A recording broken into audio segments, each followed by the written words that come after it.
All right, so we're on. Okay, episode 17. We missed the intro, really. So let me just intro this episode. We're going to talk about. We're going to kind of show you guys some people that are influencing us, and you know these people with big followings. You know, either on TV or YouTube. We've got some opinions coming through from Kevin O'Leary. You know, if you guys have heard us talk about Meet Kevin's putting out a lot of information. We're going to go through that. We're going to talk about mortgage delinquency and possible housing crisis. And I guess we've already introed, so let's just get into it. All right, cool. Cool. So our housing crash updates. So I talked about that in a recent podcast. It's not as bad as I was originally thinking it was going to be, but there's still a few things that have popped up where it's a little concerning. So I found this article on a Meet Kevin video, and it was from a guy at the Federal Reserve in, I think it was St. Louis, Yeah. Bank of St. Louis. And he basically broke this article down into 4 different parts. I'll pull it up right here so we can both see the graph. Yeah. I mean, do we want to run? I mean, hey, we're just kind of shooting from the hip again, and I actually love that. These guys don't like it so much, but I love that. Do we want to play some of the clip from Meet Kevin and hear what he has to say? I mean, I'll drop the links in an info card so people can go and click on them because they're really long videos, and if we just play just a bit, you might lose some of the information that he's saying. Sure. Yeah. So hey, you know, Meet Kevin has got a video on this topic. We've taken some of the information he gave us. He's done a lot of the research, and he's done the deep dive on this type thing for you and for us, and it's great information. For me, I give you like what I feel about this. Mm-hmm. Okay. So what I feel about what we're seeing on the screen right here is the big peak is in 2008, right? Yeah. And then there's another peak here in 2020. And when I start talking to customers about recessions and like economic decline, I always tell them that every valley has a peak and every peak has a valley. So like how big is this peak going to be? That's unknown right now. But you should be getting prepared for whatever you think is going to happen in the world. You can't be walking blindly into this type of situation. You got to be fully aware of what's going on in the economy and in the world to make decisions financially for yourself and for your family. So this is something you should be paying attention to. This is a big deal. You cannot be blind to this. Yeah. So this guy breaks down, this article is broken down into 4 main parts. So the first part we're looking at is mortgage delinquencies. That that peak that you see right there at the right, that's closer to like 2020, that is kind of true. That number doesn't include people that are in forbearance. So there's a lot of people in forbearance right now, and they're all included in this number. Well, when I watched the Meet Kevin video, mm-hmm. The banking association is telling people to report people in forbearance, and I could be wrong, but we need to review that video again and definitely go. No, you're right. Yeah. So even though it's not impacting your credit, they're still reporting to these companies to show that you're actually technically delinquent based on the terms of your loan, mm-hmm. even though the credit impact's not there. Right. So that number right there is bad, but it's not going to really point towards like a housing crash. Right. Because it's not, it looks bad, but it's actually not that bad. Right. So then it goes down into this part where it's talking about like a loan loss reserve from these like large banks like Citi and Chase and those guys. So that's actually gone up, but recently in their Q3 statements, that number has actually gone down, and I don't remember which bank it was. I want to say it was Chase, but it's actually a negative. Yep. Now, they took money out of the reserve. I mean, look, this chart right here shows my theory, you know, when I go into that script bag of you know, what's happening and when it's happening. You know, you've got peaks, you got valleys, you got peaks, and you got valleys, and now we're getting ready to see another peak. You know, and when people start hearing on the news, you know, the word recession, a recession, all a recession is 2 months of economic decline. And we're at a big peak as far as like where we are with economics. So there's going to be it's easy to predict It's easy to predict a 2-month decline in economic growth. And that's all that it is. So is the sky falling? Is there an imminent, imminent, that's a big word, right? That's a scary word, imminent housing crash. Man, I just don't see it. I don't, in my gut, and we were talking, before the show, I've been led by my gut for a while. Like, I make decisions based on both sides of the story, and then I go with what I feel is authentic. And a housing crash, to me, doesn't feel like authentic. It doesn't feel like there's going to be a nationwide housing crisis right now. It just doesn't feel that way, because for the month of November, for our real estate business, we're getting ready to have a career month. I'm going to have volume around $3 million in pending. I've got $3 million of pending sales right now. Mm-hmm. That's gonna eclipse any month in my 13-year career, and it's in the middle of a pandemic. It's not this part that I'm worried about, and it's not the part where this is like going to be a record-breaking month. It's what comes after it is where I'm concerned, because it's pretty evident that this year in 2020 that the government's made it very easy to buy a home, because that's how you can stimulate an economy pretty quickly. Sure. So that's obviously why we're going to see record-breaking months. Right. It's what's going to happen after this with like inflation, all these other things. But there's two parts at the end of this article right here that we're reading are what concerned me. But this graph right here for Q3 should go back down. It shouldn't still be a peak that's that high. This isn't like a super up-to-date graph. And we're about to see the third quarter earnings. GDP, right? Mm-hmm. Like that's coming out right before the election. So like these numbers are going to have another little line one way or the other on them. Could go up, could be starting to come back down. We'll see. Yeah. Right? So it's this part right here that worries me. The huge uptick in mortgage lending standards tightening. So it's getting harder and harder to get a mortgage because they're adding in more like regulations to get one. Yeah. Like you need a better credit score and all these other things to get it. Yeah. And this is the part that worries me. This is where our good buddy Dave Sheeler would come into place.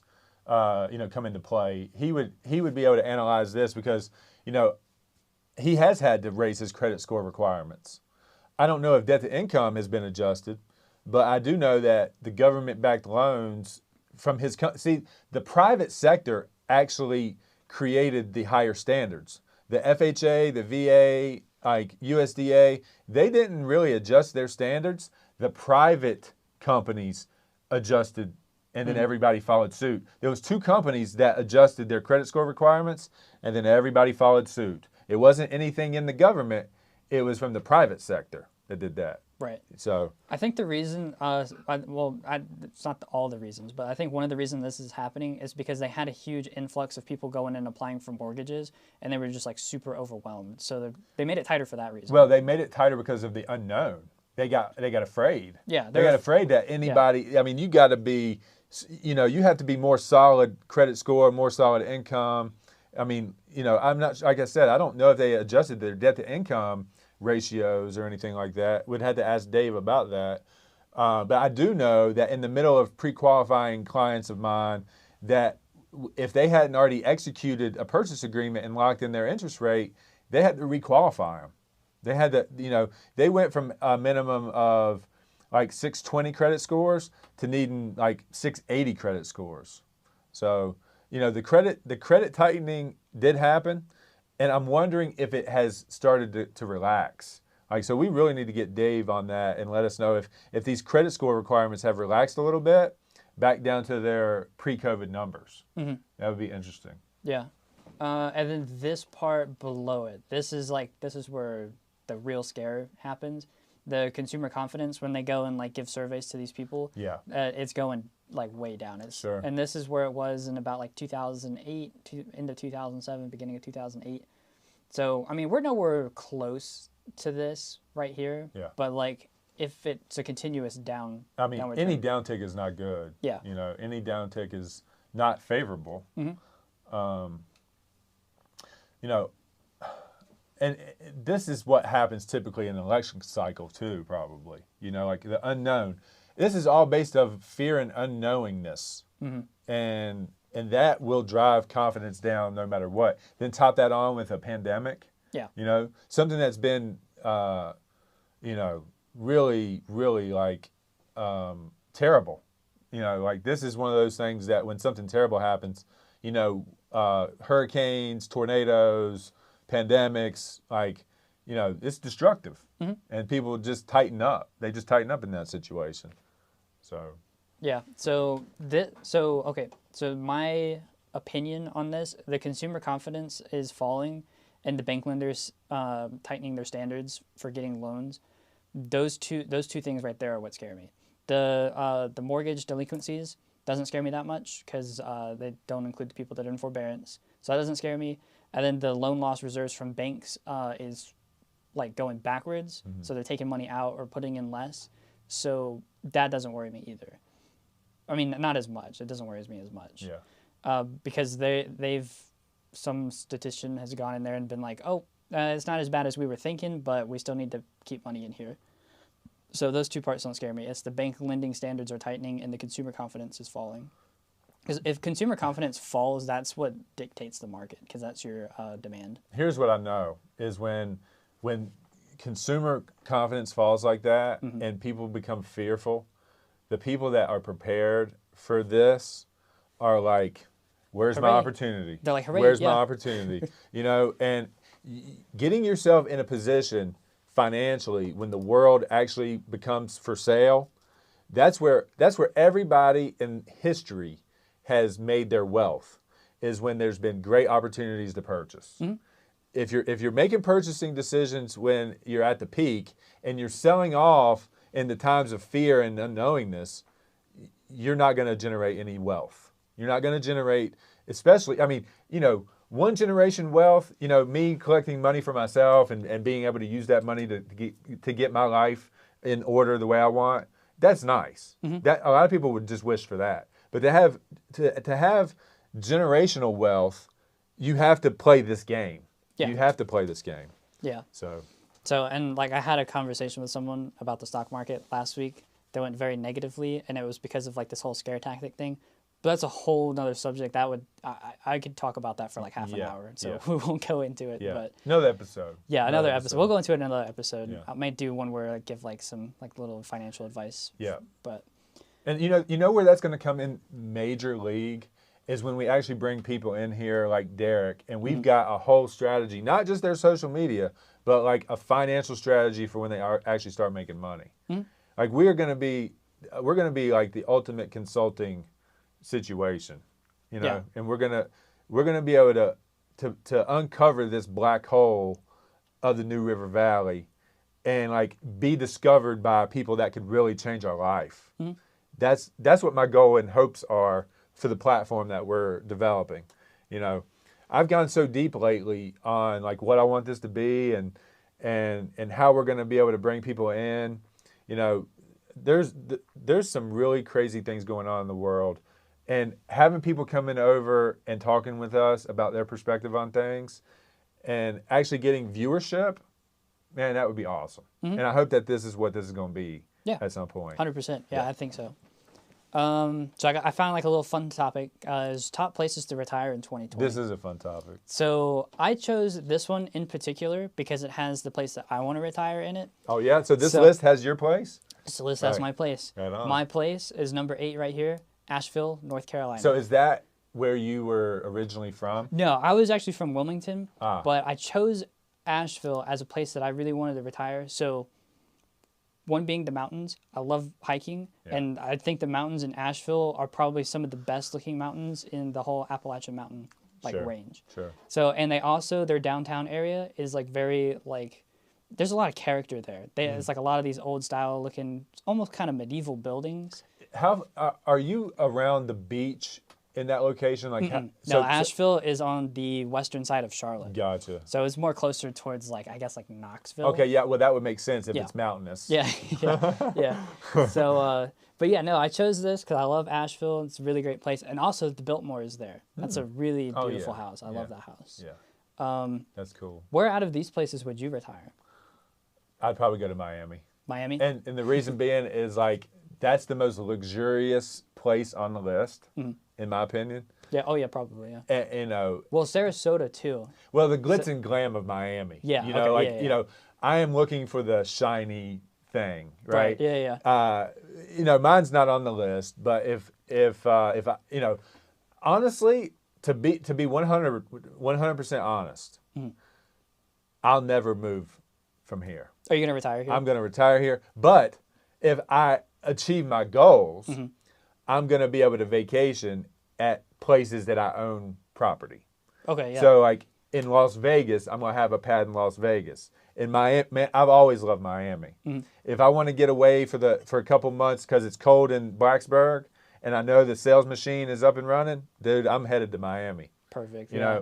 know, so those are the two locations I would love to have houses that are just stocked. I got wardrobes for the things that I want to do in those particular locations. I've got my cars in those particular locations, and then I can always come back to home base. Yeah. Also, Miami is in Florida, and Florida has no income tax. So if you make that your primary residence, no income tax. Right. So And- we're not talking about avoiding taxes, Yeah, but yeah. you know that's one of those things. Yeah, I mean, look how much money we would say. Like, I think Virginia's at 6% income tax. Yeah. So if Virginia's at 6%, and I go to Miami and it's 0%, and I'm making $1 million, I'm taxed on $1 million. I've saved a bunch of money. Yeah. Oh yeah. A bunch of money. Yeah. In Nashville, also Tennessee, no income tax. Yeah. That actually Nashville would be my second place. Right. I visited Nashville. It's actually a really cool like little town if Yeah. you're into country music. Yeah. So a lot of stuff to do there. I just love, like, honestly, for me, I love people. I love being around people. I wanna have that human interaction, and those places, Miami and Las Vegas, are super diverse communities where whatever flavor you are into, you can get it. So, like, I love Latin music, you know, salsa dancing, that type stuff, and I love just nightlife. I love the thrill of, you know, putting money on 29 Black and watching the wheel go around. Yeah. You know, Yeah. like it's fun. You know, and I'm a big poker player too.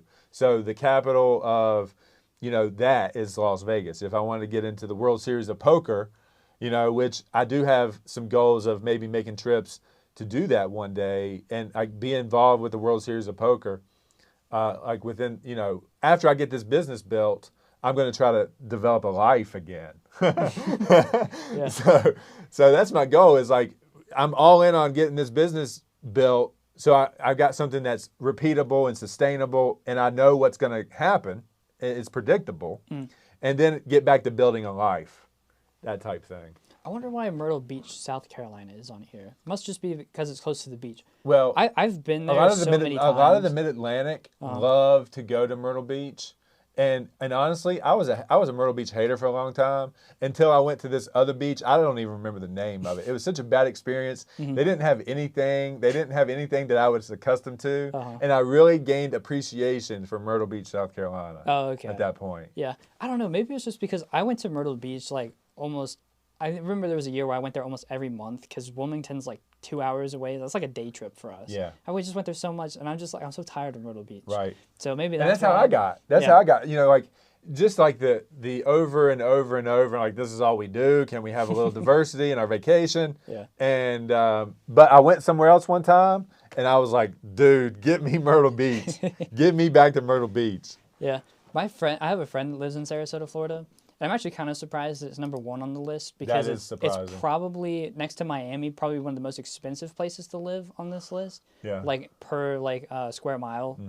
And but like if you're looking for like real like wealthy money, Sarasota is like the place to go. Yeah. The cars that he's like showed me of coming out of Sarasota, I'm just like, why are those there? He's like, I don't know. But and Naples, I have I was born in Naples. Really? I was born in Naples, Florida. Yeah, I lived out. I was only there for a year. My parents, you know, they thought the grass was greener too, and they, you know, my dad was in construction, and my mom was a bank teller, so she could go anywhere in the country Gotcha. and be a bank teller. Right. You know, and so they picked up and moved to Florida, and they were just like me. They got homesick, and they came back. Gotcha. Yeah. I have a friend whose like dad is building a vacation house in Naples, Florida. Yeah. I don't know too much about Naples, but Yeah. Where I want to know where this is. So I'm gonna look this up really quick. Lancaster, PA. I've heard of it. I just don't know where it is. Lancaster, And PA. I want to know what. I want to know why it's on here. What is it around? Okay, hold on. Zoom out. Dude, it's in like the middle of nowhere. It's like, so I see Harrisburg up here. There's a lot to do in Harrisburg. Philadelphia's down here. You know, go Eagles.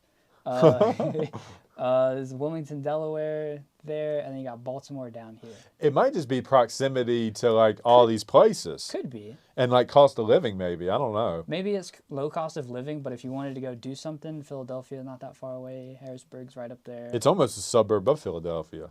Yeah, almost, yeah. Huh. Interesting. I don't know. That was like the one place on here where I'm like, where is Lancaster, PA? And then I've never heard of this place either. You ever heard of Hyperloops? Yes. Dude, I am very interested in seeing one of these things in action. You know, they just put the training facility for like Virgin's company in West Virginia. Wow. So like anyone who's going to get trained on how to operate one of those, work on it, Wow. they're all going to West Virginia. I mean, you would think that there would be a Blacksburg Hyperloop to DC. Yeah. As far as Virginia Tech and Amazon goes, you think that's going to be one of the first ones developed in Virginia? Yeah. Well, so I was actually just talking to Sky about the Hyperloop earlier because I was telling him that it was being built in West Virginia, the training facility. Yeah. And then I had I'm not an engineer. That's a weird West Virginia thing.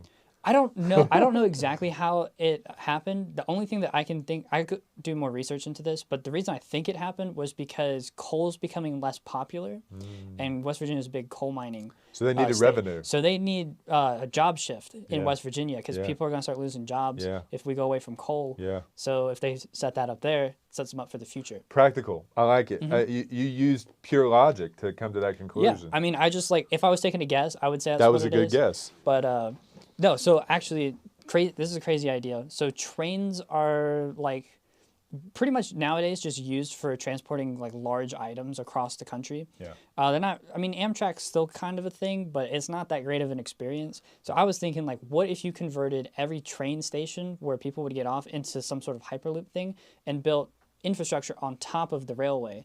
So you already use existing infrastructure. You don't have to build new buildings in cities. And then that's just how you use that.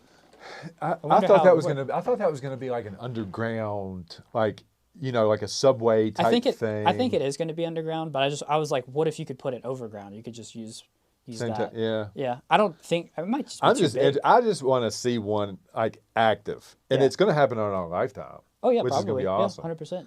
So I think they wanted to build one from New York City all the way to LA, I think.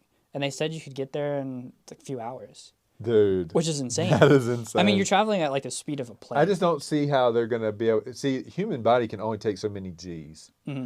So as far as the speed on which it's going to get you there, can the human body stand it? Wouldn't it be the same as flying on a plane? No, it's going to be. You sound like one of those people who's like, oh yeah, 100 years ago, they're like, women's uteruses will fly out because they're going so fast. Getting up to that speed is intense, but once you get to that speed, you're just kind of coasting. Yeah, you're coasting. Because when you take off on a plane, you're just whoa, but once you're up there, you're just kind of chilling. I guess I've never really, I mean, I've flown plenty of times. It just doesn't seem on your ascent up, there's some pressure there, but I don't know. You're only going about 500 miles an hour. I don't think they're going to launch you at 700 miles an hour to start. I think it'll be a gradual thing that gets you up to speed. Because the people on the rocket, you're being launched really. Women's uterus is flying out. Yeah. That's hilarious. But on a rocket, you're being launched super fast, really quickly. But on a plane, you're not launching at 600 miles an hour to start. I'm just excited to see it happen. Oh yeah, no, it's going to be really cool. Yeah. And I thought it was a pipe dream. I didn't actually think that it was a real thing that was happening. But then I've seen all these companies yeah, we want to do this. And I'm and all these big cities are yeah, we're totally down to build infrastructure for this. I'm wow, this is really cool. Yeah. It's building the highway system all over again. Yep. But yeah, so that'll be really cool. I can't wait all to right, see so we where had that a goes. question on here. Should Blacksburg be on the list? Yeah. I say no. You don't think so? No, because I don't want it to be on the list. It was on a list at one point, though. Yeah, I don't want people. I mean, we have such a transit. This is such a, people come in and out of this community hardcore anyway. Yeah. So do we want to be on a list that people would consider? There's some I've got progressive ideas, but I've got conservative value. Okay, I've got conservative values. So I don't want a lot of people coming in here and changing the conservative nature of this area. And also, do we want to be overpopulated? We're already overpopulated in the town of Blacksburg. Do we want that to spill out into the other communities? As a tax base, yes, we want more of a tax base. We want to be able to collect more in taxes based on the growth of our communities. But do we also want to take in, it's like the best of both worlds here. We want to uncover the black hole, but we don't want to explode the area. Yeah, I see what you're saying. So it's like a juggling act, right? So yeah, do I want more opportunities and income and things about this community without having to raise the cost of living of the community? Yeah. So it's like, which one do you really want? Yeah. See, for me, I'm not from here. Yeah. So I'm totally okay with being on a list and getting people to move here. Yeah. But that's just because We're want going more to have infrastructure. tons of people in and out of the community anyway. I mean, Montgomery County, the last census that I seen, Montgomery County was the largest growing county. I guess it's probably west of Richmond. We're probably a little bit further than that, but I know we're the biggest growing county on this side of the state. Interesting. Yeah. Okay.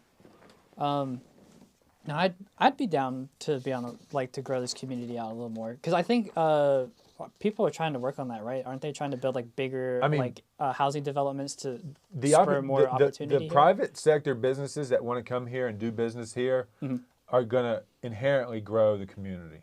Yeah. More people. And here's the thing. We talked about this in a previous show. Everybody here always complains about there not being anything to do or any great opportunities. So, to me, that's devastating when our talent locally has to move out. I don't want local talent leaving the area. I want our talent. I'm selfish in that regard. I want to retain our talent here in the New River Valley. That's what we're talking about here, is taking New River Valley talent and giving them opportunities nationwide. Yeah. So I don't want you to have to move to Charlotte. I don't want you to have to move to California. I don't want you to have to move to Austin, Texas to get opportunities. I want to help you get opportunities. You local folks, I want to give you the opportunity to stay here and earn the living you want. Yeah, luckily a lot of stuff is moved online for talent, so it's very easy to get discovered and be on there all the time. So it'd make it easier, because then you can just live wherever you want. So what we're doing here, just to reiterate, is trying to figure out a way to help the New River Valley talent gain the platforms that they need. There's no cost of entry. There's no, you come to us with an idea and you want that to be your voice online. We've got the structure to help you do that. I just think that's an amazing thing. No one's supplying that here in the New River Valley. Yeah. So if we can do that, that enhances what we're doing, real estate wise, and also provides value for people of the community that thought in the past that they had to leave, because we don't want you to leave. We want you to stay. Yeah.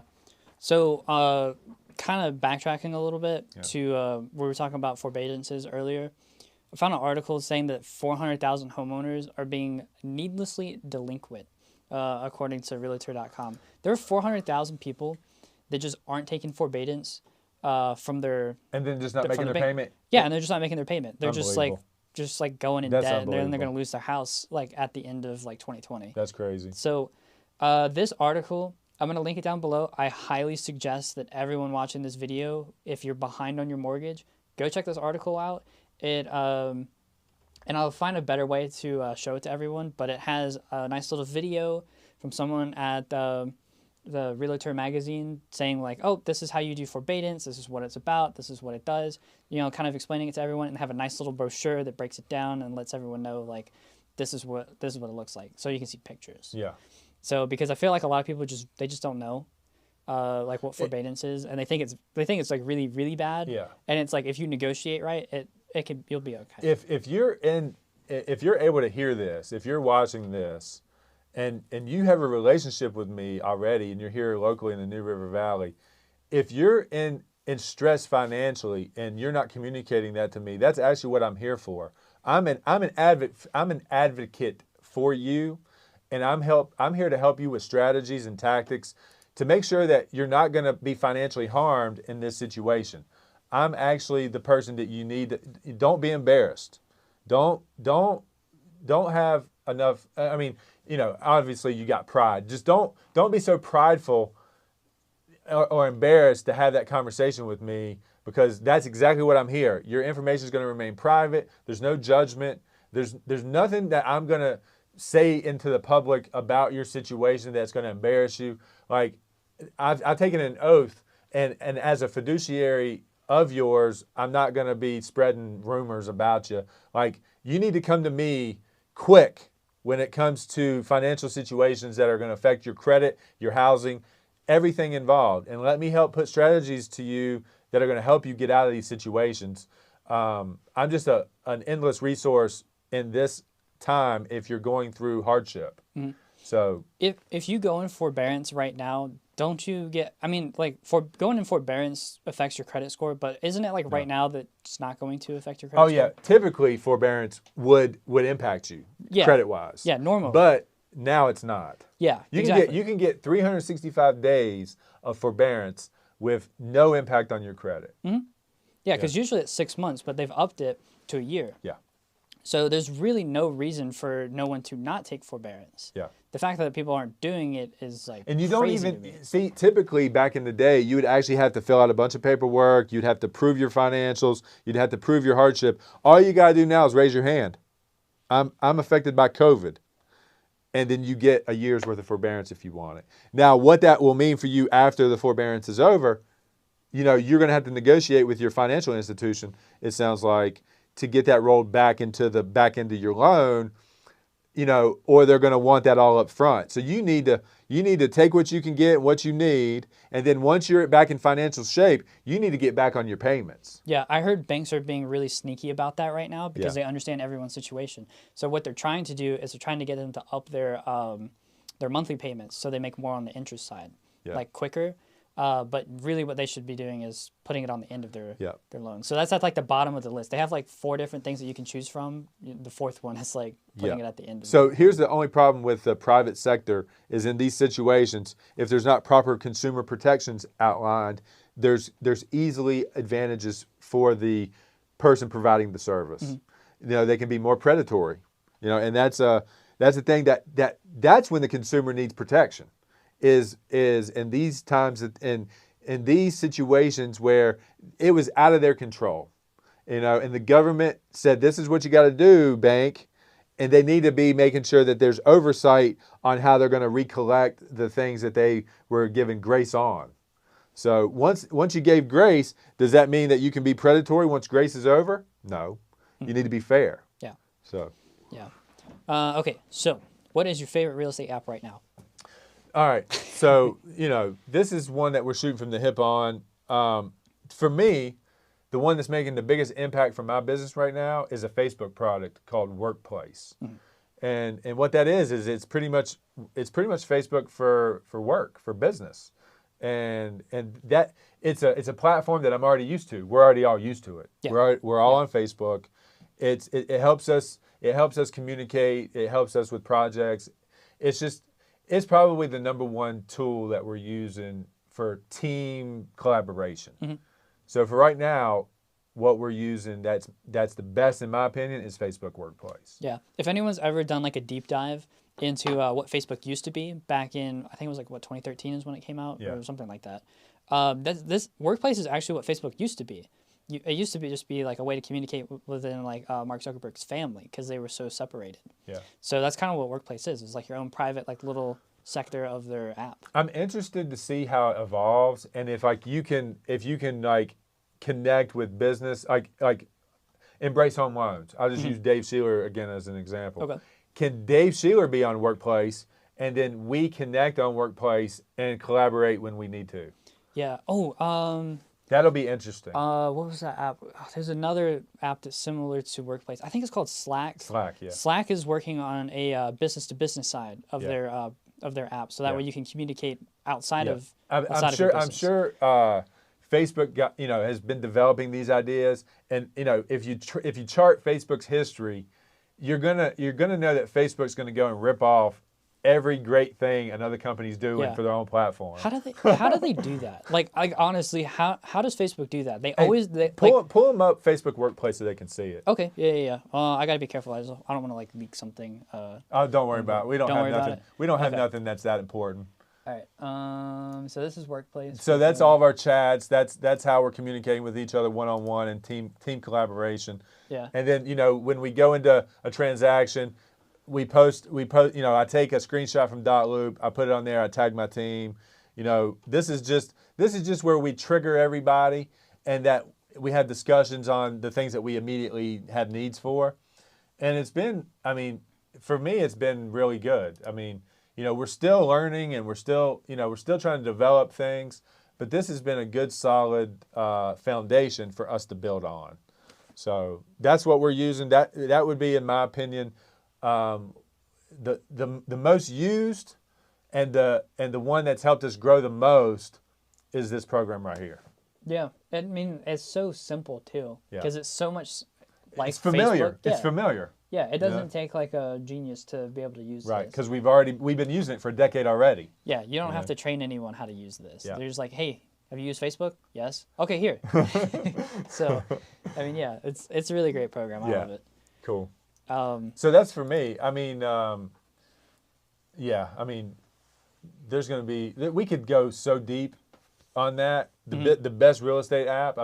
There's so many of them. Are we talking best CRM? Are we talking about, there's so many subcategories we can go down. Let's just pick one. What's pick a topic in real estate, and then what's the app that you use for that topic? Everybody is always evaluating their CRM. Okay. I've used 3 CRMs at this point, and we're currently using Chime. Okay. Chime is a CRM that has been recommended to us by Curator. It connects perfectly with our website.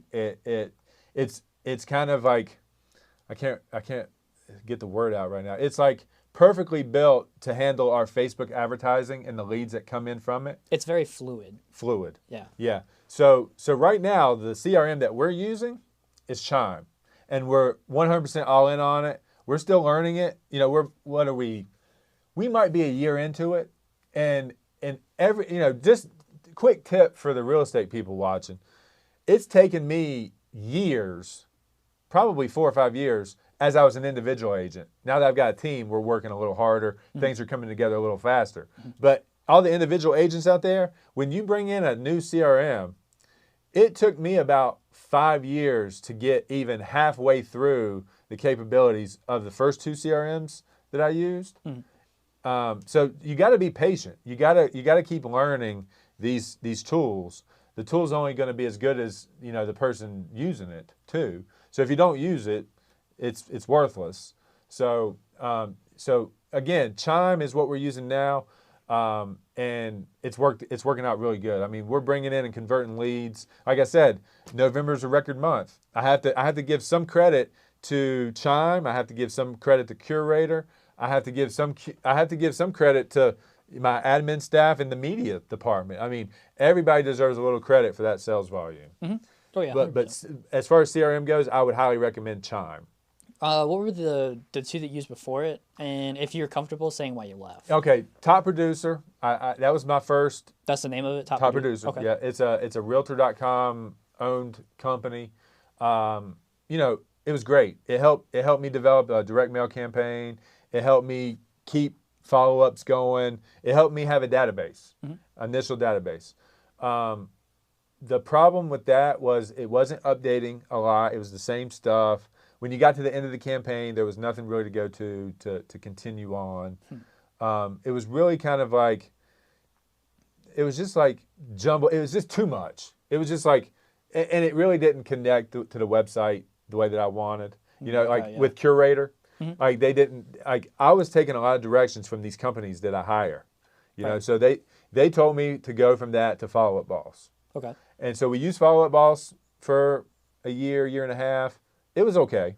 You know, and it helped with the lead follow up, and it had good AI. It had good action plans. It didn't have really a good, and Chime doesn't either. It doesn't have a really good library for like things that we want to add into it. Like they've taken a position that they know it all. Okay. And that's fine. But we want to do some other things other than just Facebook advertising and email marketing. We want to do some direct mail marketing too. So on the direction of Curator, we then went to Chime because they were more integrated and Curator believed more in Chime. And I have to say they made a good decision. I mean, the smart plans and the, you know, everything that Chime has to offer just seems to be even customer service. Like when we go and we have a problem with Chime, customer service is ready to jump on it super quick. So we have any questions, we don't get left hanging. So, and two, you hire a company like Curator to give you these things and this advice. So, and we're 100% in on them. So if they're telling me to do something, I'm doing it. You know, it's pretty much the gospel of online marketing is what Curator is. Gotcha. So, yeah. Nice. So shout out to Jimmy and Chris. You know, you feel the love I have for you guys when I say what you say is the gospel of real estate marketing. So I'm taking all my direction from you guys. So please keep putting out the fire that you're putting out because it's working. Thank you. All right. So this part right here, I'm pretty passionate about. It gave me a new perspective. Yeah, so I'm very excited that we got this up and we're going to watch this and we can really dive deep on, you know, this is almost our reaction video of this episode. So let's watch a portion, let's stop it, let's react to it and talk about it and then move on. Sure. Okay? You want to take a swing at this? I mean, one thing that's very interesting to me is they team. A second. Let's give them background on what they're about to watch. Okay. This is Kevin O'Leary giving opinions on what's going to happen with Joe Biden if he wins the election, right? Correct? Is that what we're watching? Yeah. Okay. 100%. Yeah. Okay. CNBC pulled him in with a few other people. I don't know who Sounds the other good. people were. Sounds good. Let's hear what he's Seems got to be to say. talking about two different kinds of stimulus programs. One is the stimulus that Pelosi and Mnuchin, are discussing. But then the street seems to be actively discussing what, if anything, would happen if the Democrats were in power and there was a separate stimulus plan. Jim seems to allude to that with infrastructure, for example. Does this mean anything to you? Is this on your radar at all, Kevin? Yeah, it is. I mean, I would say, first of all, I've learned since the Brexit vote never to use polls to make investment decisions. They're entertaining, but they do not determine outcomes. So the question, let's make the assumption, as you said, that Biden wins, and even it's a Democratic sweep, fine. He'll inherit an economy somewhere between 8 and 9% unemployment. His number one mandate will be to get those people back to work. So let's take the idea of raising taxes dramatically to corporations. Highly unlikely. You're going to spend $1 billion to $2 billion. He said raising taxes to corporations, highly unlikely. He didn't say anything about middle America. He might get. Maybe he'll get to it, but that statement right there just was speaking on corporations. I'm interested to see if he's going to talk about us average Joes that are collecting. You know, I'm a 1099 employee, but the people that are collecting W-2s, how are they going to be affected? If he comes in there and says what he's going to do on the Trump tax cuts, is he going to raise middle America's taxes? I'm interested to see if he's going to talk about that. He kind of alludes to it. We'll watch it. I'll say what I think at the end. Or sorry, $1 trillion to $2 trillion from the top. You're pouring that on the economy. It makes no sense to tax it away as soon as you deliver it. So there'll be a delay on tax increases, I would assume, for probably 24 months until he got unemployment below at least 5%. Given his age, the chance of a second mandate is very, very low. So I'm going to make the assumption he'll be tied up. His hands are tied in making any dramatic policies. Let me give you an example, the Great Green Deal. That would displace about 250,000 to 500,000 people working in the energy space right now. Highly unlikely when you're at 8.5% unemployment. So I'm going to make the assumption that even if the reason the market's ignoring this election more or less is Biden's going to be pretty benign. He won't be able to get much done, if anything, towards these dramatic changes in policy, and that'll be left for the election after he's finished his first and only mandate. And I'm not trying to be critical at all. Age is a factor, obviously. Yeah. Armando, just briefly, the taxation on capital. Kevin O'Leary's. So Kevin O'Leary's predicting Joe Biden's not going to be either mentally capable or physically alive by the time of his first term's over. Yeah, so he's basically saying that when he gets to be president, there's a lot of things, and so I've heard both sides of it. There's a lot of things that if he does it, it would really, really hurt America even worse than what's already happening right now. Yeah.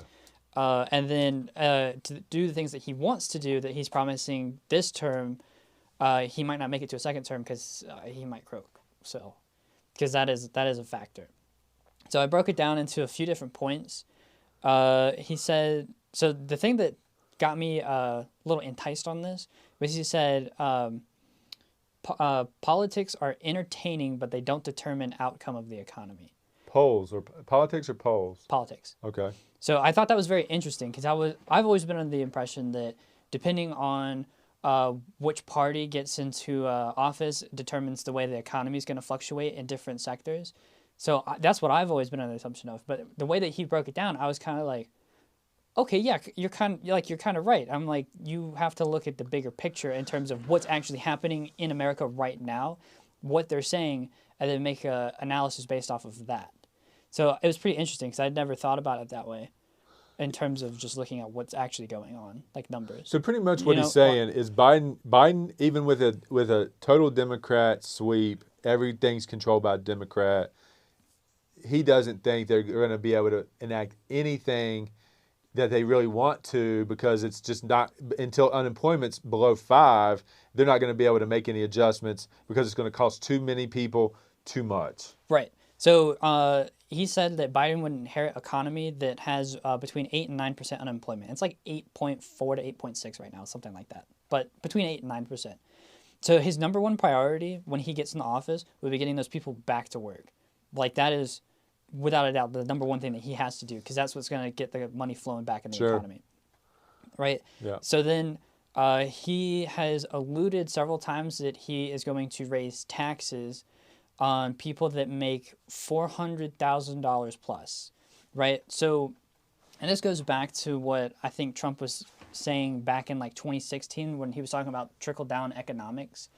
To a degree, trickle-down economics is a thing, but the way that he was explaining it in 2016 was kind of not as accurate or as easy as he was making it sound. Yeah. So well, nothing's as easy as these guys make them sound. Exactly. Yeah. So we can agree that saying something and doing something is completely different. Yeah. I mean, 100%. even just this. I mean, the things that I have to deal with the board of directors. I've been trying to get that showing time service I was telling you guys about done for 5 years.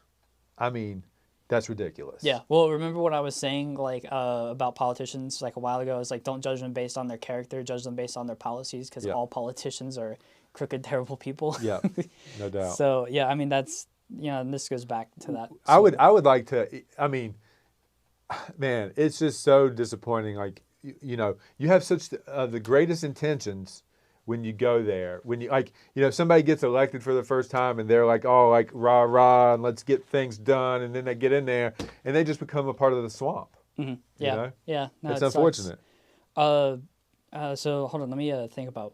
Let me try to put this thought together. Yeah. Okay, so he was saying that there's stimulus is sort of like a blanket on the economy, and that if you were to raise taxes on people that make $400,000 plus a year and on corporations, that you would be taxing that stimulus back out. So it would sort of like negate itself, and then it would just like make the people in politics richer, in a sense, because most of the stimulus is going to big corporations to help pay employees, and that goes back to the whole airliner thing that I'll talk about it some other time because the whole stimulus thing there is pretty shady. Man, unbelievable. So if they did that, that would just be the stupidest thing ever. Well, that's what I'm saying. Like, so if he does raise tax, that's why he was saying like he can't raise taxes and he can't implement what do you call it, the Great Green Deal? Great Green Deal. Yeah, the Great Green Deal. It's So it's the new Green Deal. the Green New Deal or whatever. Green New Deal, the Green yeah. New Deal or whatever you would say, or however you want to say it. But like if you look at the Green New Deal, it's it'll make 250,000 to about 500,000 jobs disappear because it's like you're shifting these like sectors of like how we make power. Yeah, and the government subsidies to do that is what keeps people running.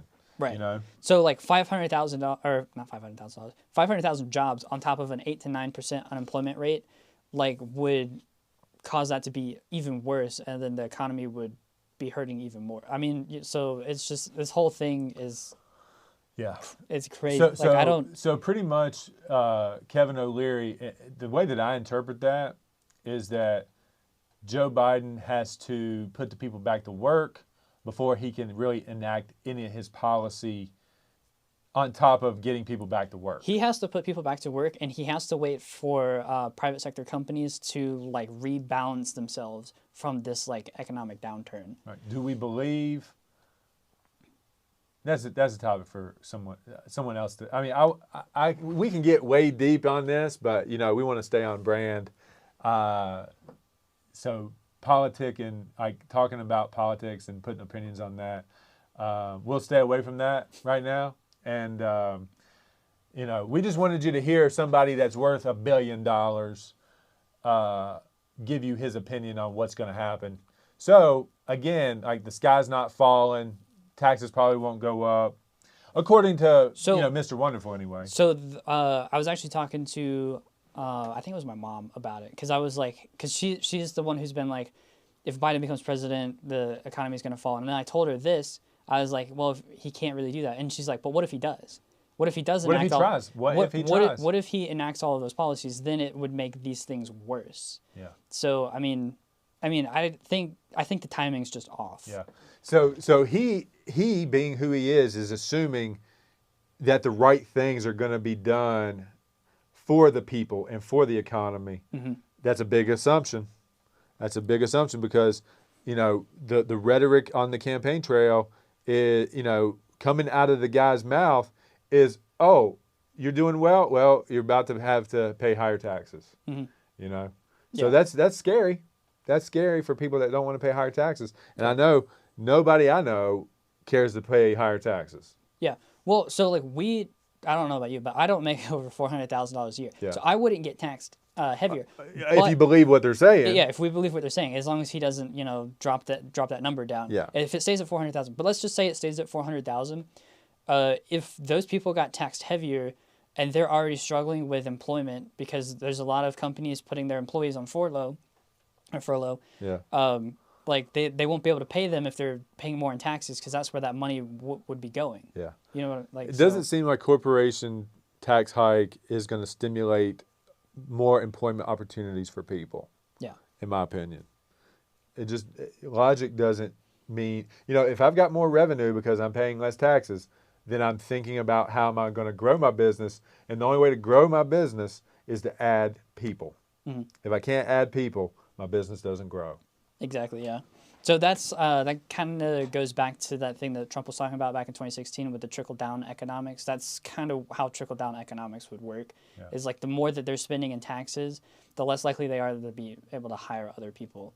So, but there's a lot of assumption there. You would have to assume that they would bring jobs back to America because there's lower taxes. Yeah. So it's sort of like a Hail Mary, I would say. Yeah. But here's my gut and my optimistic outlook on life at this point. We've got a tremendous government. The United States of America is awesome. And I don't think one guy, no matter who you're for, is going to cause the destruction of this country. I am not in support of Joe Biden, but if he does get elected, I accept the results. I'm not rioting in the street, and I believe that we are, as a country, will hold these people accountable if they start to do something that's radical, And I don't think that one guy is going to take down the foundation of our country. Yeah. That's my optimistic hope anyway. You know, that's what we have to believe as rational, logical thinkers, that even if the guy that we're supporting currently gets defeated, that he wasn't the savior of the country. Okay, that's just what I hope. Yeah. You know. Yeah, no, I totally agree with that. I think if Biden tries to enact the Green New Deal, I think you will see backlash from the country, because I think everyone's pretty much on agreement that, yeah, no, that plan is like not that great. Yeah. I think everyone on both sides is along those lines. I would But hope. it's going to be interesting. It's interesting if this is a fair and honest election. It's going to be really interesting to see the reaction if it's a contested election. Like, you know, I'm kind of preparing for a contested, like, unknown result from that election. You know, I'm like optimistic, but I'm cautious at the same time. I took this one part out of our podcast outline, but it was a business like topic that was talking about solar energy. Yeah. And this kind of goes back to what Kevin O'Leary was saying, that he's afraid that Biden won't live long enough to see this. But they're predicting that solar energy is going to become the same price per like watt, or however they calculate that, as like coal or gas, which is great. I mean, that would actually be able to make that Green New Deal a little more feasible. Yeah. Because that's what everyone's worried about right now, is it's not economically feasible to do that. Right. But yeah, I think that'd be really cool. But at the same time, I don't know if Biden will live long enough to see that. I mean, here's the great Y'all thing. keep saying that. You know, he's only like 78 years old. He's 77. He's only like 2.5 years older than Trump. Yeah. No, I mean, I'm not saying that Trump's going to live that long. But here's the thing. All right, so let's dive into that though. It's widely accepted that Biden mentally has declined. Or they both have. Well, 100%. I mean, I see sharper. Oh, I mean, no, I see a sharper guy here than over here. I think Trump's more witty, but if you listen to him when he was like in his 30s, he was so much more well-spoken and I intelligent. mean, than he is 30s right versus 70s. now. I know. Yeah. I mean, But I'm talking about a 70 whatever and a 70 whatever guy compared to each other. That's what I'm comparing. Yeah, no. You know, and here's the bottom line: is we need boomers to stop making our decisions, no matter if it's Trump or Biden. Get y'all out of there, and let's get a young person in there that actually understands the things that y'all are even talking about. You know, like y'all don't, they don't understand what our needs are. Like we understand what our needs are. Let's get people of our age. Let's get somebody out there that understands the language that's being spoke. You know? I just want Cortez. I really want her so bad. Like, everybody else is out there like, how does Facebook make money? And she's out there like streaming on Twitch with like her with people. I feel like she actually represents me. It's like, okay, you actually understand at least the technology. If we had two candidates on the conservative and liberal sides that actually understood what the world was going through right now, that would be nice. Yeah, they don't understand the tech revolution. Yeah. It's crazy. Anyway, all right. So where are we at runtime? About an hour. About to hit an hour and 2 minutes. Okay. Well, I think this went way better than y'all thought it was going to. Yeah, no, I think if we can copy this like every time, Yeah. we get the same results. Yeah, we should definitely do this. This was all probably the right.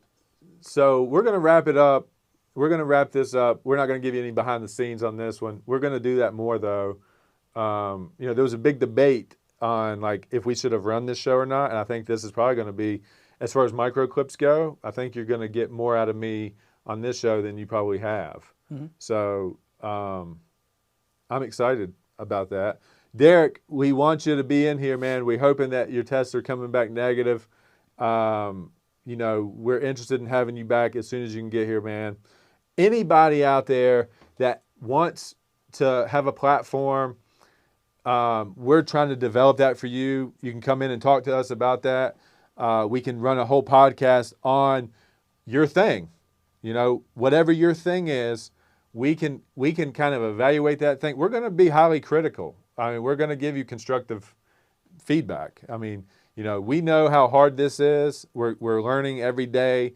We're ahead of the game here. So we want this platform to be a benefit to you guys. So calling all New River Valley talent, if you got something you want to put your life, you want to have a presence on social media and to further your brand or your talent, we want to talk to you.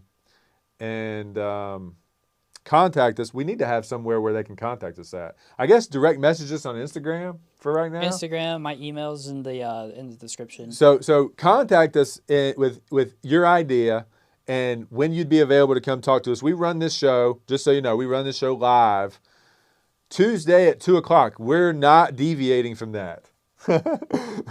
We're not deviating from 2:00 on Tuesday until we're like 100 shows deep and we need to go to prime time. You know, something like that. So 2:00 on Tuesdays, we run our live show. Contact us in any means necessary, whatever you're connected to us on. Comment below if you want to talk to us, and then we'll message you privately and get your information. Yeah, as long as they're not messaging us on MySpace, I'll see it. Right. Anyway, episode 17 in the books. I think it was good. I liked it. See you guys.